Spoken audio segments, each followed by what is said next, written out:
Please welcome the Chairman and CEO of General Motors, Rick Wagner.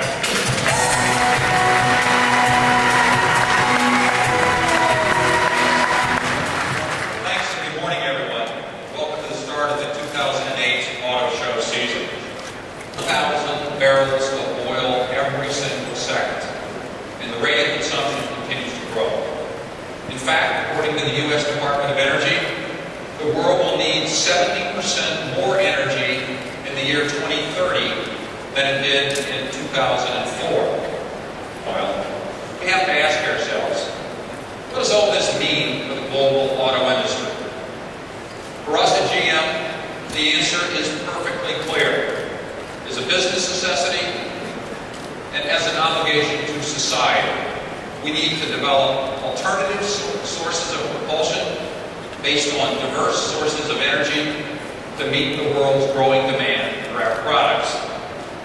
In recent years, we've used this and other international auto shows to lay out GM's strategy and our progress.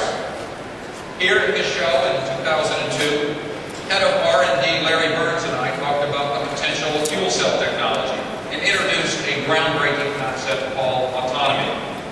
Since then, we've made a lot of progress steadily in fuel cells, and in the next few weeks, we'll begin delivering more than 100 Chevy Equinox fuel cells to customers in the U.S. and later in Europe and China. Together, they'll constitute the world's largest fuel cell test fleet.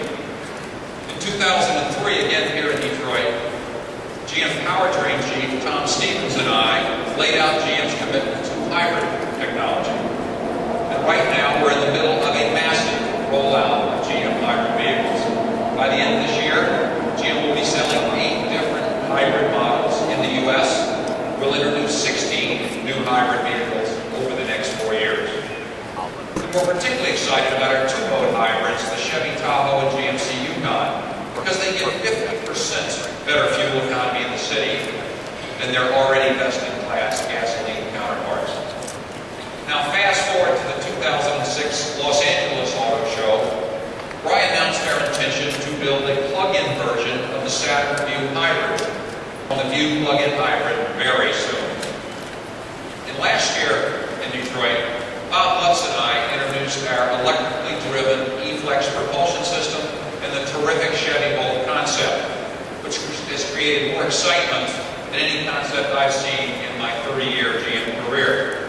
By the way, our GM product development team continues to run all out to get this car to market as soon as possible. More on that tomorrow.